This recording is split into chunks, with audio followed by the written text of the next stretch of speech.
Maman et papa sont tombés. Ils sont allongés par terre, immobiles. Nous n'avons rien à manger. La voix désespérée d'une petite fille a percé le combiné téléphonique de Julien Montbrun lors d'un appel vidéo avec des investisseurs à Lyon.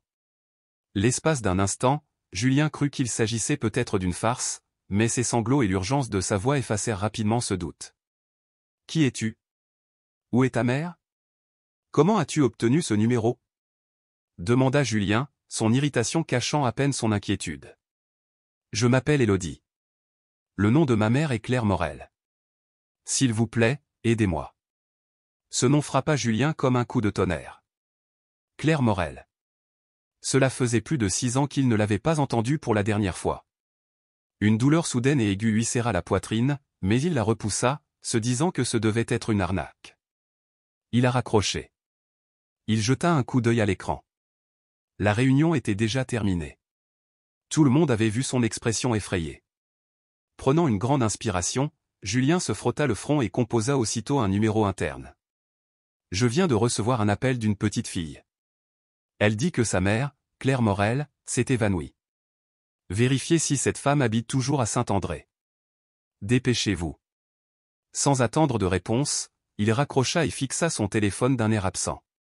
Cette voix, impossible à oublier. « Papa !» Le cri de la fillette était absurde, inimaginable. Une enfant du passé de Claire.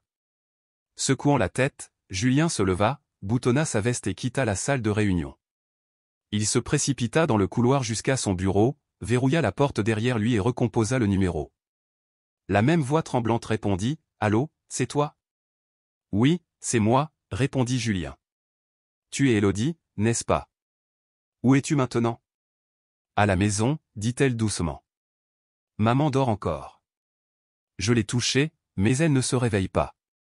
Y a-t-il quelqu'un d'autre avec toi ? » « Non, juste moi. » Julien ferma les yeux et expira bruyamment. « Écoute bien. J'envoie des secours. Ne raccroche pas, peux-tu me donner ton adresse ? » Sans hésiter, la fillette la récita.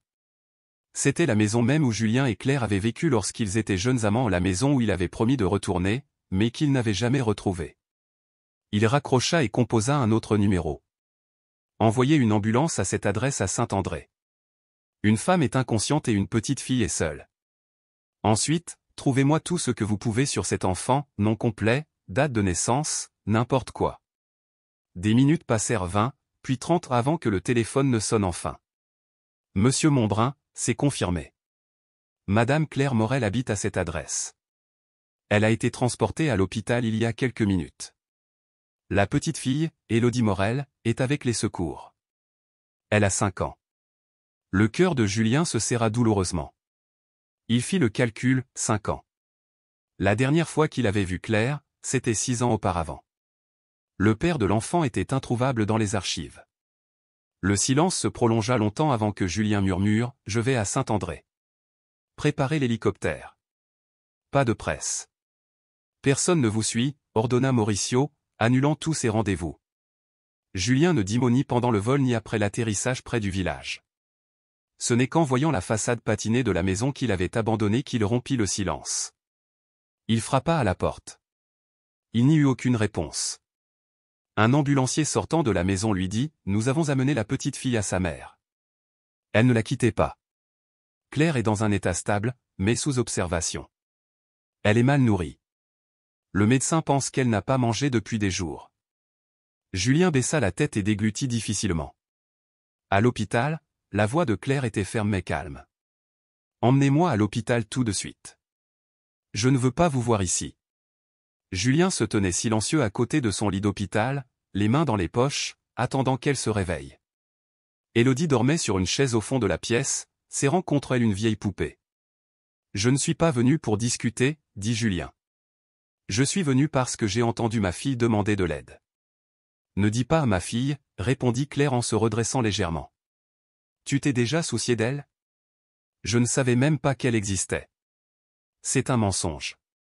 Je t'ai écrit. Je t'ai cherché. J'ai envoyé des lettres. Je suis même allé au siège de ton entreprise. Tu te souviens ? Les agents de sécurité m'ont mis dehors comme une folle. » Julien resta silencieux. Il ne se souvenait de rien. Personne ne m'a rien dit, murmura-t-il. Évidemment, tu ne voulais pas savoir. Tu étais passé à autre chose, tu m'avais effacé comme si je n'avais jamais existé. Claire l'interrompit d'un geste las. Et maintenant? Vous venez ici pour jouer le héros? Vous pensez pouvoir tout réparer avec de l'argent? Non, eh bien, oui, je veux aider, mais pas seulement avec de l'argent. Julien secoua la tête. Je ne suis pas ici par culpabilité. Je suis ici parce que j'ai entendu ma fille m'appeler papa, et cela a brisé quelque chose en moi. Claire l'étudia en silence, puis détourna le regard vers Élodie. Elle ne te connaît pas. Elle ne t'a jamais demandé. Je lui ai dit que son père était loin, mais je n'ai jamais dit du mal de toi. Savez-vous pourquoi? Julien secoua la tête. Parce que je ne voulais pas remplir son cœur de colère. Elle a déjà assez de faim en elle. Ces mots ont frappé plus profondément que n'importe quelle insulte. Je ne veux pas que ça se reproduise, dit Julien doucement. Je ne peux pas effacer le passé, mais je peux être là maintenant. Je veux faire les choses bien, pour elle et pour toi. Claire eut un rire amer. Tu ne sais pas ce que c'est que de vivre dans ce village oublié avec un enfant malade toutes les 2 semaines.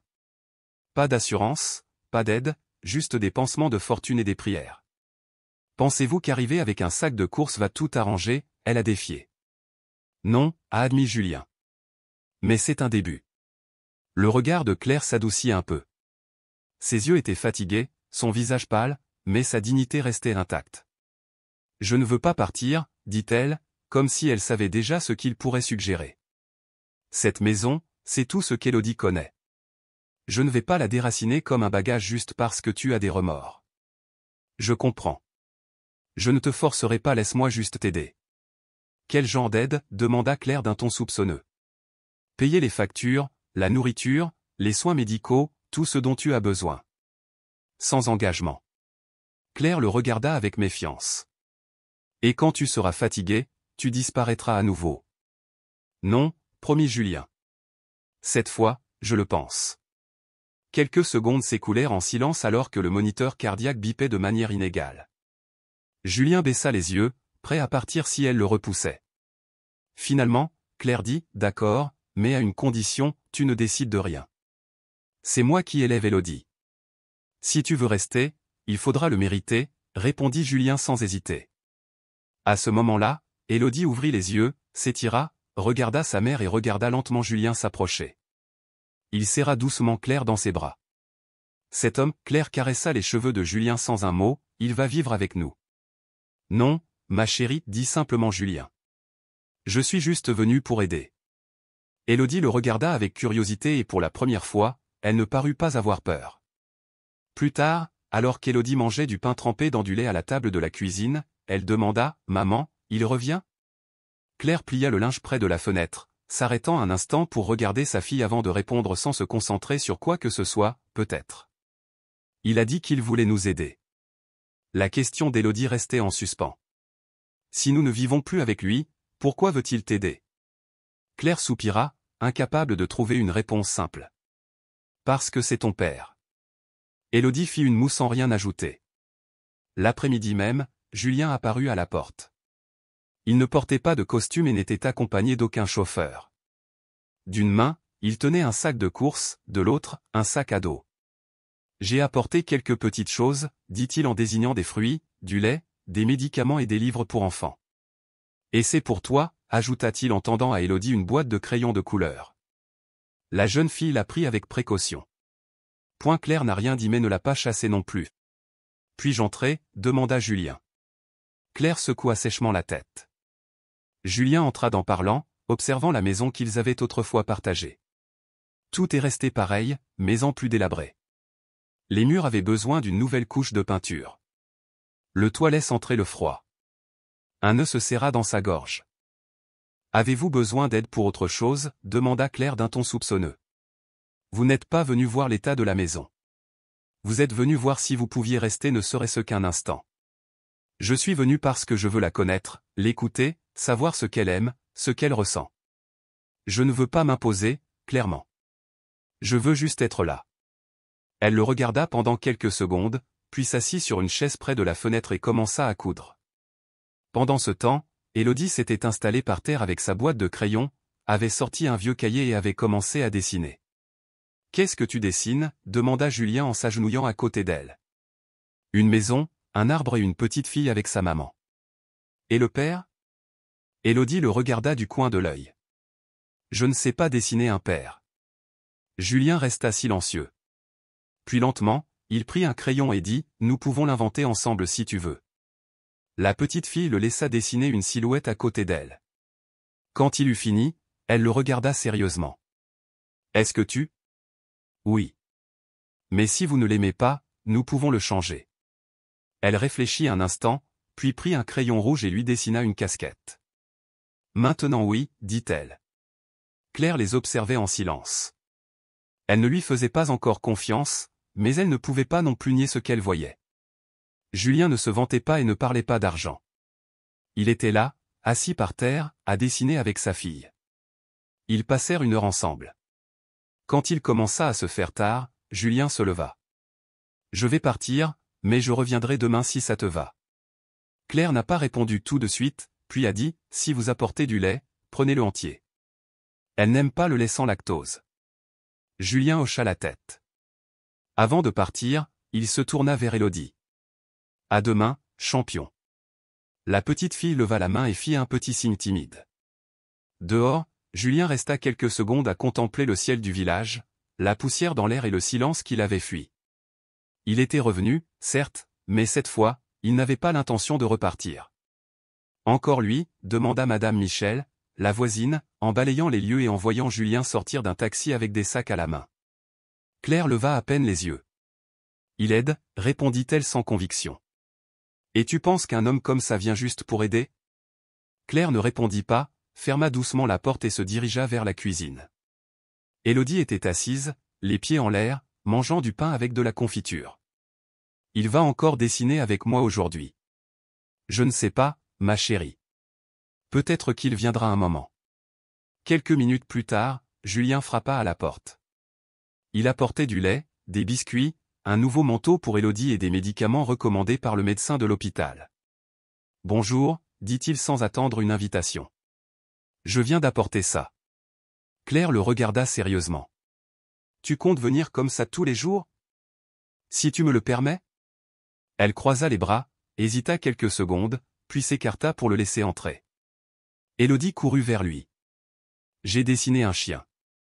Tu veux le voir ? » « Bien sûr, » répondit Julien en s'accroupissant avec un sourire.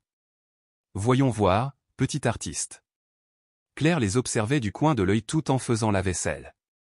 Ce n'était pas facile de le laisser entrer, mais il y avait quelque chose dans son regard pour Élodie qui lui faisait mal au cœur. Ce n'était pas de la pitié, c'était autre chose, quelque chose qu'elle ne savait pas encore si elle pouvait croire. « Claire, » dit-il sans élever la voix. « J'y ai réfléchi. Peut-être pourrions-nous emmener Élodie pour un examen médical plus approfondi. » « Et pourquoi ? Vous voulez tout payer d'un coup maintenant après 5 ans d'absence. Ce n'est pas une question d'argent.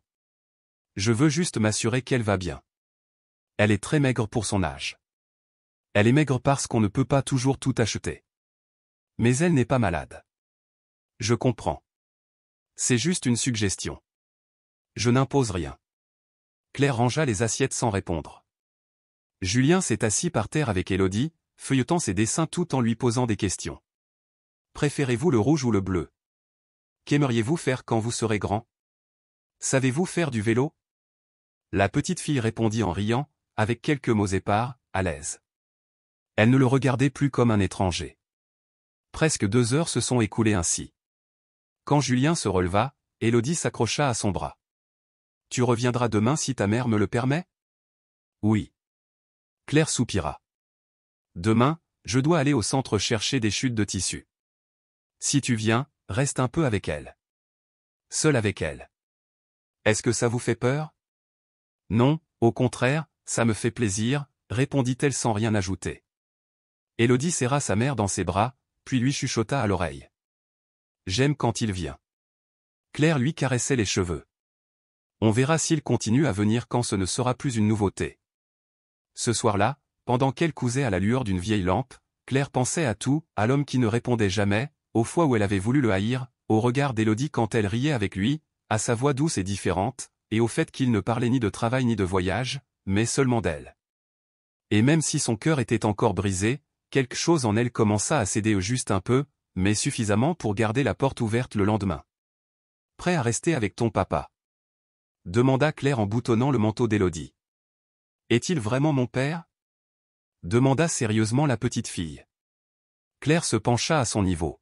« Oui, mon amour.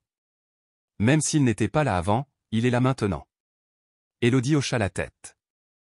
Julien est arrivé à l'heure, un sac à dos sur les épaules et un sourire un peu nerveux. « J'ai apporté quelques affaires pour passer la journée, dit-il en brandissant le sac, des livres, des biscuits, de la pâte à modeler. Claire ouvrit la porte et le laissa entrer. Elle portait sa veste en jean usé et un sac en toile sur son épaule. « Je dois aller au centre. Je ne serai pas longue. » Élodie a déjà pris son petit déjeuner. Elle fait la sieste à 14 heures. Ne lui donnez pas trop de bonbons, et si elle s'agite, mettez-lui les dessins animés de Chanel 5. Compris, répondit Julien comme s'il recevait des ordres militaires. Claire est partie sans se retourner. Julien et Élodie restèrent dans le salon, à se regarder. « Tu veux jouer ?» demanda-t-il. « Quoi ?»« Construire une ville avec de la pâte à modeler. » La petite fille courut chercher la petite table qu'elle utilisait pour dessiner. Julien était assis par terre. La matinée s'écoulait entre couleurs et formes étranges qui, selon Élodie, représentaient des maisons, des arbres et des monstres à chapeau. « Et où habites-tu » demanda la petite fille en pétrissant un morceau de pâte verte. « À Montreuil. »« C'est un peu loin, mais si tu veux, je peux venir plus souvent. » Élodie le regardait. « Et pourquoi n'es-tu pas venu quand j'étais bébé ?» Julien déglutit. « Parce que je ne savais pas que tu étais né. Ta mère m'a cherché, mais je ne l'ai jamais su. Et quand je l'ai su, c'était déjà trop tard. Et maintenant, tu veux être mon père ? Oui, si ça ne te dérange pas. » Élodie baissa les yeux puis dit, « Alors, dessine-moi une fleur. » Une fleur ? Oui. Maman dit que les fleurs ont besoin de patience pour pousser. Julien sourit, prit un morceau de papier et commença à dessiner. À l'heure de la sieste, Élodie s'est installée sur le canapé avec une couverture légère. Julien s'assit à côté d'elle et lui caressa doucement les cheveux. « Merci de me permettre d'être ici, petit, murmura-t-il. La petite fille dormait déjà. Claire rentra 2 heures plus tard. Elle ouvrit doucement la porte et trouva Julien endormi par terre, la tête appuyée contre le canapé, tandis qu'Élodie, profondément endormie, lui tenait la main. Elle resta là, silencieuse, à contempler la tendre scène quelques instants. Puis elle entra doucement, posa ses sacs sur la table et s'assit pour coudre sans réveiller ses enfants. Quand Julien se réveilla, il la regarda avec surprise. « Désolé, je me suis endormi. »« On dirait qu'elle te fait confiance aussi, » dit Claire sans le regarder. Julien se redressa, un peu gêné. « Est-ce que tout va bien au centre ?» Elle a demandé.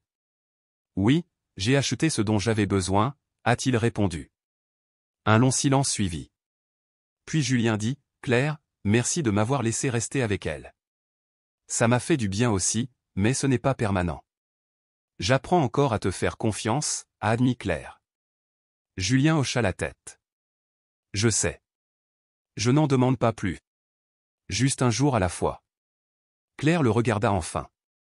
Il y avait quelque chose de nouveau dans son expression, moins de colère, plus de fatigue et peut-être une touche d'espoir. « Demain, je vais à l'hôpital pour faire mes analyses. Si tu veux, tu peux venir avec nous, » proposa Julien. « Bien sûr, » répondit Claire sans hésiter. Et ainsi, sans beaucoup de promesses, seulement par de petits gestes, la distance entre eux commença à diminuer. La salle d'attente de l'hôpital sentait le désinfectant et le vieux café. Claire feuilletait un magazine sans vraiment lire, tandis qu'Élodie jouait avec une poupée que Julien lui avait achetée le matin. Il ne les avait pas quittés depuis qu'ils avaient quitté la maison. Claire a appelé une infirmière depuis la porte. Elle se leva et regarda Julien.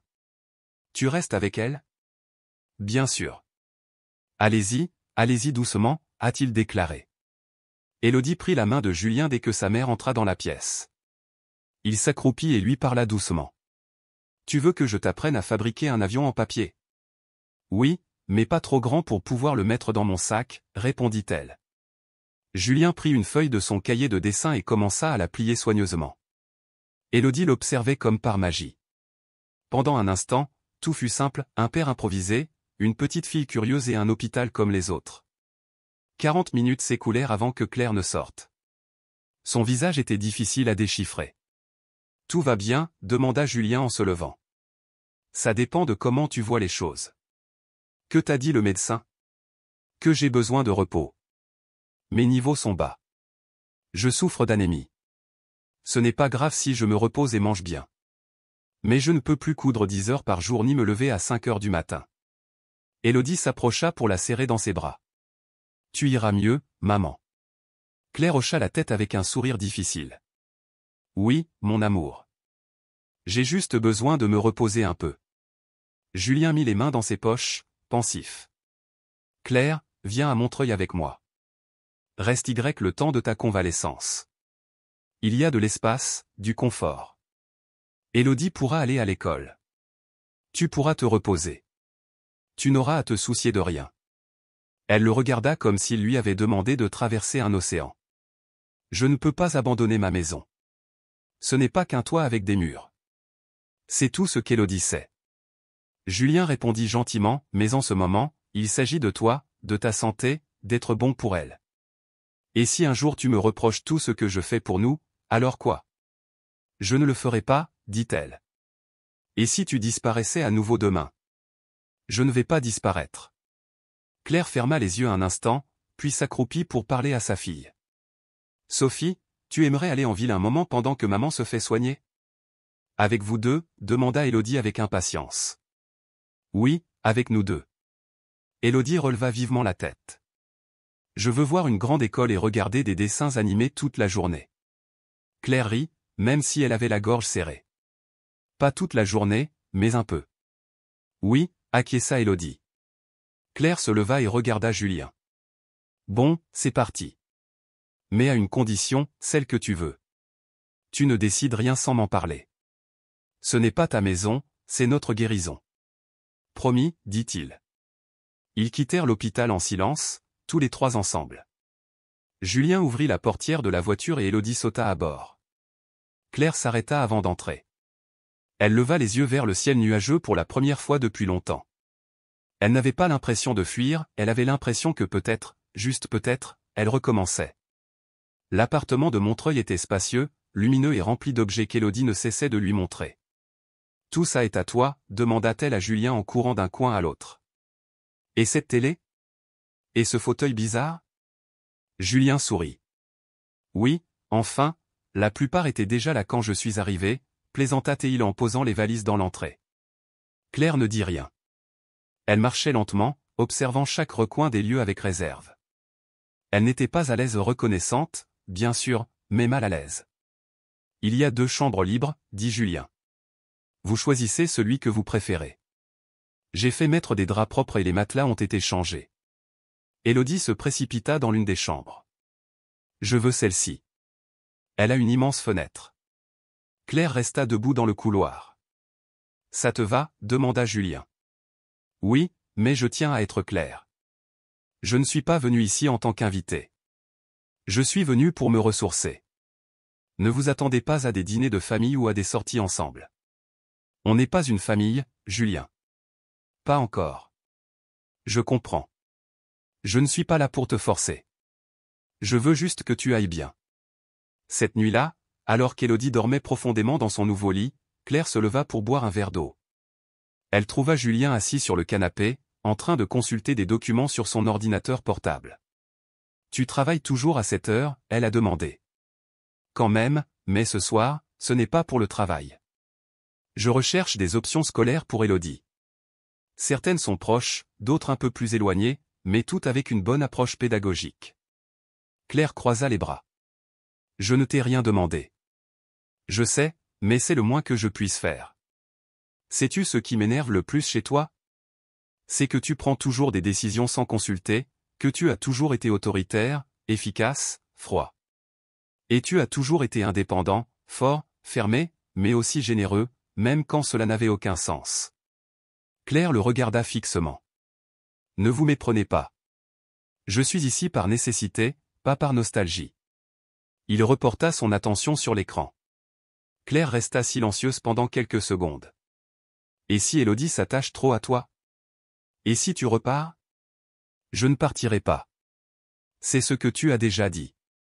Julien ferma doucement l'ordinateur. Je ne ferai pas 2 fois la même erreur. Claire recula d'un pas, sur le point de dire autre chose, mais la voix d'Élodie brisa l'instant. Maman. Claire accourut dans la pièce. Élodie s'était réveillée en sueur. J'ai fait un mauvais rêve. Nous étions à nouveau seuls. Claire la serra fort dans ses bras. Non, chérie, nous ne sommes pas seuls. Julien arriva à la porte sans entrer. Je peux m'approcher? Élodie secoua la tête. Julien s'agenouilla près du lit. Tu veux que je te raconte une histoire? Une petite, d'accord? Il s'assit par terre à côté d'eux et inventa une histoire sur un renard qui avait construit sa maison avec des fleurs. Élodie sourit et ferma peu à peu les yeux. Claire l'aborda et, tandis que Julien se levait, elle le serra d'une main sur son bras. Merci. Un seul mot, mais pour Julien, il valait mieux que toutes les promesses. La première semaine à Montreuil s'est déroulée plus vite que Claire ne l'aurait imaginé. Non pas que tout se passait bien, mais parce qu'elle était occupée, examens médicaux, repos forcé, aider Élodie à s'adapter à une nouvelle routine. Julien, à sa grande surprise, a su rester en retrait quand il le fallait, mais présent quand il le fallait. Prêt à découvrir votre nouvelle école? A-t-il demandé un matin en enfilant le sac à dos d'Élodie. Vous venez tous les deux avec moi, demanda la petite fille, un peu nerveuse. Bien sûr, répondit Julien. Aujourd'hui, nous y allons tous les trois. Claire lui prit la main. Elle n'était pas encore convaincue de rester plus longtemps, mais elle sentait que quelque chose avait changé chez sa fille. Elle était plus vive, plus curieuse, moins craintive. À l'école, la directrice était chaleureuse. Élodie pourrait intégrer le cours de cette semaine. C'est une enfant très observatrice. Elle s'adapte vite et elle sait déjà lire quelques mots. Qui lui a appris? A demandé le directeur. Claire la regarda. Moi, par curiosité. Et elle a une excellente mémoire, a ajouté Julien, et elle adore les histoires. Élodie était timide mais n'avait pas peur. En entrant dans sa nouvelle classe, elle leur fit tous les deux un câlin au revoir. Julien et Claire restèrent un moment devant la porte, la regardant s'installer dans un petit fauteuil. Je n'arrive pas à croire qu'elle soit là, murmura Claire. Et heureux, a ajouté Julien. Vous faites du bon travail. Je le suis. Vous l'avez élevée. Je commence tout juste à apprendre à être ici. Ils quittèrent l'école en silence. De retour à la maison, Claire s'assit sur le canapé pendant que Julien lui servait une tasse de thé chaud. Avez-vous pensé à ce que vous ferez une fois rétabli? Demanda Julien. Rentrer à la maison avec ma machine à coudre, avec ce que je connais. Et si tu pouvais enseigner ce que tu sais à d'autres femmes, suggéra-t-il. Ouvrir un petit atelier, donner des cours, créer quelque chose de son cru, mais sans se tuer. Claire le regarda avec suspicion. Et cette idée, d'où vient-elle? C'est une idée, pas de la charité. C'est un investissement en soi, dans ce que l'on peut construire grâce à son expérience, pensa-t-il. Elle resta silencieuse. Elle n'a pas dit oui, mais elle ne l'a pas rejeté non plus. Je ne sais pas si je te fais entièrement confiance, Julien, mais je reconnais que tu fais un effort, et ça vaut quelque chose. Je ne suis pas là pour effacer le passé mais pour construire quelque chose de nouveau. Ce soir-là, lorsqu'ils allèrent chercher Élodie, la petite fille sortit en courant, un papier à la main. Regarde ce que j'ai dessiné. C'est notre maison et nous sommes tous les trois dedans. Claire se pencha pour voir le dessin. Julien aussi. Et ce grand soleil, c'est toi, dit Élodie, parce que maintenant tu es vraiment là.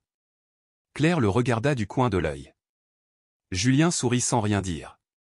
Pouvons-nous manger de la pizza ce soir? Demanda Élodie. Bien sûr, répondit-il dans son cœur avant d'éclater de rire. C'était la première fois depuis longtemps qu'ils se sentaient comme une équipe, même s'ils ne savaient pas encore de quoi il s'agissait. Ils savaient seulement qu'ils étaient ensemble, et c'était déjà énorme. Aimiez-vous dessiner quand vous étiez petite? Demanda Élodie, allongée sur le tapis en coloriant une feuille remplie de couleurs. Pas tellement, répondit Julien en s'asseyant à côté d'elle. J'aimais davantage construire des choses avec des blocs. J'ai toujours rêvé de construire des bâtiments. Tu as réussi? Oui, mais j'ai oublié beaucoup d'autres choses en cours de route. Élodie le regardait avec ses grands yeux curieux. Comme quoi? Julien réfléchit un instant avant de répondre. C'est comme avoir une famille, jouer, écouter les gens que j'aime. Depuis la cuisine, Claire les entendait remuer une casserole. Elle n'intervint pas, mais chaque mot la touchait plus qu'elle ne voulait l'admettre. Regarde, dit Élodie en levant son journal. C'est un château. Tu pourras y vivre avec maman et moi. Julien sourit en baissant les yeux. C'est le plus beau projet qu'on m'ait jamais proposé. Qu'est-ce que tu fais par terre? Demanda Claire en entrant avec les assiettes à la main. J'ai un rendez-vous très important avec l'architecte de ce charmant château. Claire mit la table et le regarda aider Élodie à ranger ses crayons. Chaque fois qu'elle les voyait ensemble, il lui devenait un peu plus difficile de garder ses distances. Julien ne jouait aucun rôle, il était là, et être là commençait à signifier quelque chose. Demain, j'ai une réunion de réflexion avec mon équipe, a-t-il déclaré au cours du dîner. Mais je peux le faire d'ici. Je n'ai plus besoin d'être au bureau tous les jours. Depuis quand? A demandé Claire en haussant un sourcil. Depuis que j'ai réalisé que je ne voulais plus rater ce genre de moment. Claire baissa les yeux sans répondre. Ça veut dire que tu ne vas plus travailler? Demanda Élodie, confuse. Non, princesse, je continuerai à travailler, mais d'une autre manière, sans être loin de toi. Claire restait silencieuse. Ce tu l'a frappé. Cela l'incluait. Ce n'était pas seulement Élodie. Après le dîner, Élodie s'est endormie sur le canapé, entourée de coussins. Julien la porta jusqu'à sa chambre sans dire un mot. À son retour, Claire l'attendait dans le salon, une tasse de thé à la main. « Tu es sérieux? Demanda-t-elle. De quoi? De tout ça, de ce changement, de ta façon de parler comme si tu voulais rester pour toujours. Je ne sais pas si ce sera pour toujours, mais je veux essayer. Je ne veux pas qu'Élodie grandisse sans savoir ce que ça fait d'avoir son père à ses côtés, et je ne veux plus être une étrangère pour toi. » Claire le regarda. « Tu m'as laissé tranquille. » Moi aussi, dit Julien. Pas seulement elle. Je sais, et je le regrette tous les jours. Je ne te demande pas de me pardonner, mais de me laisser te montrer qui je suis devenu. Et qui es-tu maintenant? Quelqu'un qui a compris que le succès ne vaut rien si on n'a personne avec qui le partager. Claire est restée silencieuse, puis a bu une gorgée de thé et a dit, ne vous précipitez pas, je ne veux pas qu'on rende compte des faits. Je veux la vérité. C'est tout ce que j'ai à vous offrir, répondit-il. Et pour la première fois, elle n'en doutait pas. Laisse-les dire ce qu'ils veulent, dit Julien fermement. Tant que tu vas bien, tout le reste n'a aucune importance. Claire ne répondit pas immédiatement, mais son silence n'était pas un refus, c'était une acceptation silencieuse. De retour à la maison, pendant qu'Élodie faisait une sieste avec encore des miettes sur le visage, Julien rejoignit Claire sur le balcon. Je ne veux pas te mettre la pression, mais j'aimerais savoir, as-tu déjà pensé que nous pourrions revenir à l'état actuel des choses? Jamais, répondit Claire doucement. Et j'ai encore du mal à y croire. Mais tu ne le repousses pas, demanda Julien. J'en ai juste peur, a-t-elle admis. Moi aussi, a-t-il avoué. Ils se tenaient côte à côte, contemplant silencieusement la ville en contrebas. Ils n'étaient plus les mêmes. Aucun des deux ne savait exactement ce que l'avenir leur réservait, mais pour la première fois depuis longtemps, ils étaient prêts à l'affronter ensemble. Plus tard, Claire pliait du linge dans la chambre d'Élodie et posait la question qui lui trottait dans la tête, et si ça ne marche pas? Julien la regardait depuis la porte, les bras croisés. Que veux-tu dire? Nous, cette chose étrange que nous essayons de construire, toi, moi et Élodie. Sans savoir où cela pourrait mener. Et si ça marche, répondit-il calmement. Claire posa un t-shirt sur le lit et se tourna vers lui. Je ne veux pas qu'Élodie ait de faux espoirs sur quelque chose qui ne durera pas. Elle en a déjà marre de l'incertitude. Il avait raison, il y avait trop de distance entre eux. Mais maintenant, Claire avait quelque chose qu'elle n'avait jamais vraiment connu auparavant, une famille essayant d'être présente, imparfaite mais authentique. Claire soupira et confia, ce matin, j'ai reçu un message d'une femme de l'atelier où je travaillais. Elle dit qu'il y a une place pour moi si je reviens. Il m'attend dans quelques semaines. Julien resta un instant silencieux. Et qu'est-ce que tu comptes faire? A-t-il finalement demandé. Je ne sais pas. Je me sens déchiré. Cet endroit, c'est mon monde, mon histoire. Mais ici, il y a Élodie et moi, dit-elle pensivement. Et une nouvelle opportunité. Julien hocha la tête. Et si cette occasion se perd, je ne partirai pas. Je l'ai dit dès le départ. Mais une fois, tu es parti sans un mot, sans explication. Juste le silence. Je sais, a-t-il admis, le regret lourd dans la voix. J'ai tout gâché. Mais je ne ferai plus la même erreur. En plus, il y a quelque chose que je veux te dire. Claire le regarda avec suspicion. Et maintenant? Hier, on m'a proposé un projet majeur, l'expansion de l'entreprise. Cela nécessiterait des déplacements et l'ouverture de bureaux à l'étranger. C'est une offre colossale. Laisse-moi deviner. Tu as accepté, demanda-t-elle. Non, j'ai refusé, dit fermement Julien. Claire cligna des yeux de surprise. Quoi? Tu as dit non? Je préfère rester ici à Montreuil, ou mieux partager le travail avec une nouvelle antenne à Saint-André. Déléguer davantage, être plus présent. Es-tu vraiment prêt à tout abandonner? Elle a défié. Je ne renonce à rien. Je réorganise simplement ma vie pour y inclure ce qui compte vraiment. Toi, Claire, et notre fille aussi. Claire resta figée, une serviette serrée dans les mains. C'était difficile à croire, mais quelque chose dans son regard la fit douter de ses propres défenses. Et si ça ne marche pas, murmura-t-elle. Alors nous le saurons la tête haute. Mais je préfère essayer avec vous plutôt que de continuer à gagner des prix tout seul. À ce moment, Élodie apparut sur le seuil. Est-ce que vous vous disputez? Non, ma chérie, répondit doucement Claire en lui faisant de la place. On parle de nous. Oui, dit Julien, à propos de tout ce que nous voulons construire ensemble. Élodie s'approcha et entoura la jambe de sa mère de ses bras. Claire s'agenouilla pour se mettre à la hauteur des yeux de sa fille. Tu veux rester ici? Élodie hocha vigoureusement la tête. Alors, on va rester un peu plus longtemps, dit Claire en souriant. Julien ne dit rien, se contenta de sourire, puis s'avança pour les serrer dans ses bras. Pour la première fois, Claire ne se dérobait pas. Même si l'avenir restait incertain, le présent avait un nom, un visage et de la chaleur et cela leur suffisait déjà à tous les trois. Pendant le petit déjeuner, Julien demande à Élodie, « Qu'est-ce que tu veux faire aujourd'hui ?»« Va au parc où il y a des canards, » répondit-elle avec enthousiasme. « Et toi, Claire, tu viens ?»« Ça fait longtemps que je ne suis pas allée au parc, » dit-elle en sirotant son café. Mais ça n'a pas l'air mal. Ce matin-là, ils sont sortis tous les trois comme une famille ordinaire, sans grand projet ni promesse, juste la journée et ses possibilités. Au parc, Élodie courait après les canards tandis que Julien et Claire marchaient lentement le long du sentier. Le soleil perçait à travers les arbres, et même si Claire essayait de ne pas idéaliser l'instant, elle ne pouvait ignorer la façon dont Julien savourait chaque détail avec une présence simple. Pas de gestes exagérés, pas d'efforts pour impressionner, il était simplement là, attentif et calme. « Je pensais que tu en aurais marre de tout ça, » lui dit-elle. « De quoi ?» demanda Julien. « De jouer au papa, de vivre sans costume, sans agenda ni contrôle. »« Je le pensais aussi, » a-t-il admis.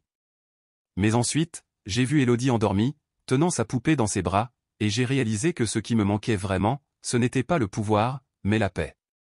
Claire le regarda du coin de l'œil, parlant comme si tout était déjà décidé. Ce n'est pas réglé, mais au moins je sais ce que je veux, et ce que tu veux aussi. Une vraie vie, pas parfaite, juste authentique. Ils s'arrêtèrent devant un banc et s'assirent ensemble. Élodie continuait de courir et de rire avec les autres enfants à proximité. « Pensez-vous que tout cela est réel ?» demanda Claire en regardant sa fille. « Si vous me le permettez, » répondit doucement Julien.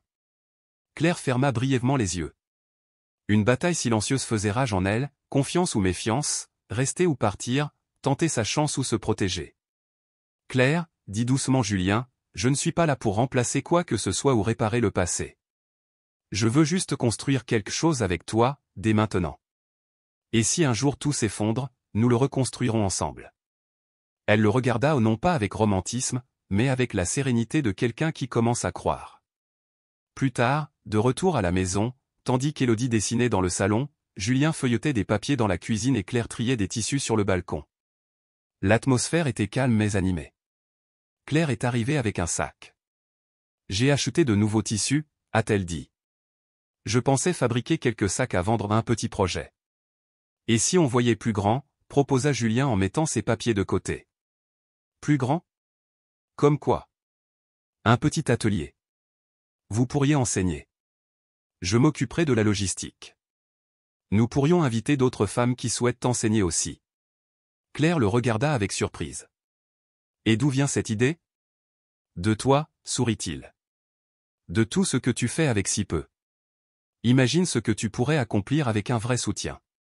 Elle hésita, mais ne dit pas non. Peut-être, mais sans logo, sans médiatisation, sans que ça ressemble à une campagne. Promis, dit Julien.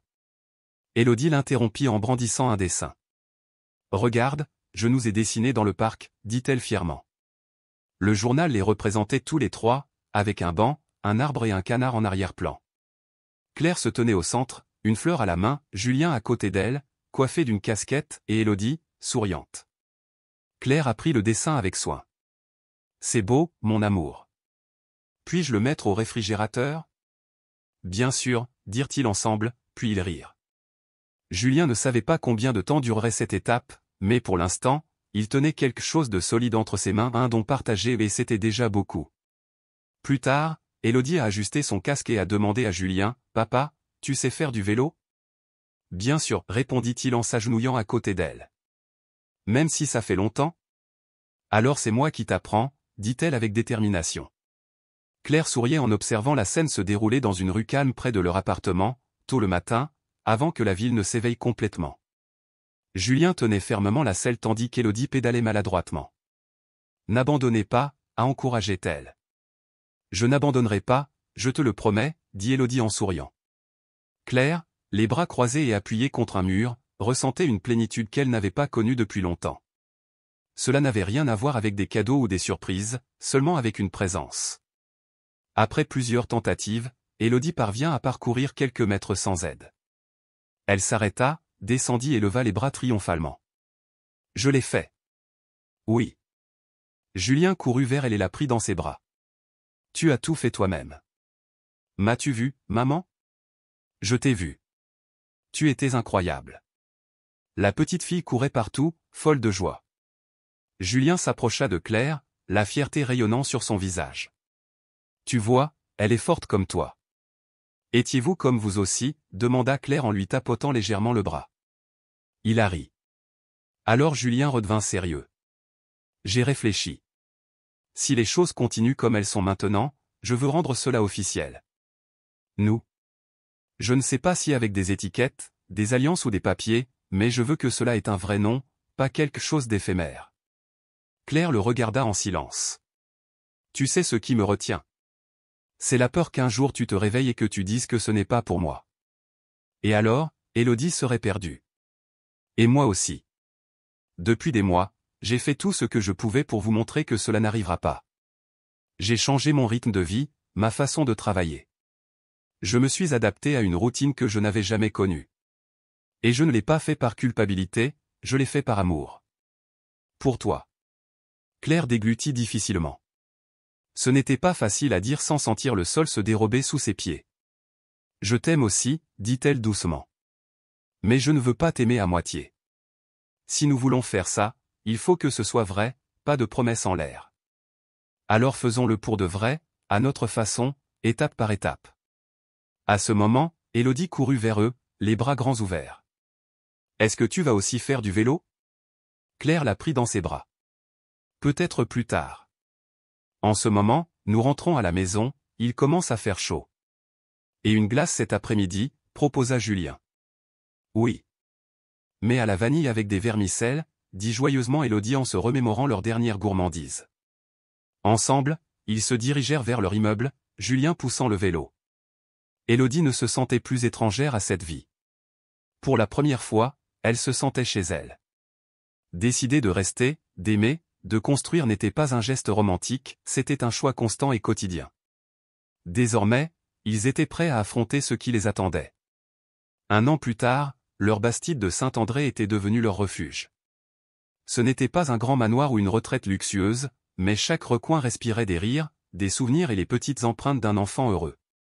Claire est sortie de l'atelier communautaire, les mains tachées de tissu, un sourire aux lèvres.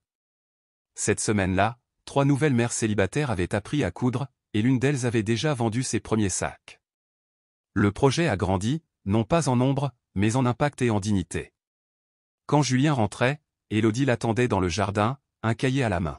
« Maman, papa a quitté l'appel vidéo pour me regarder peindre.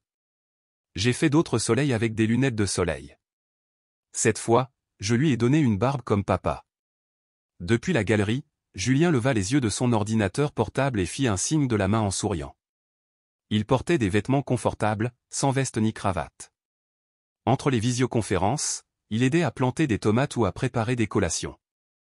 Claire s'approcha de lui avec une tasse de café. « Alors, comment se passe l'agrandissement ? » ?»« Mieux que je ne le pensais.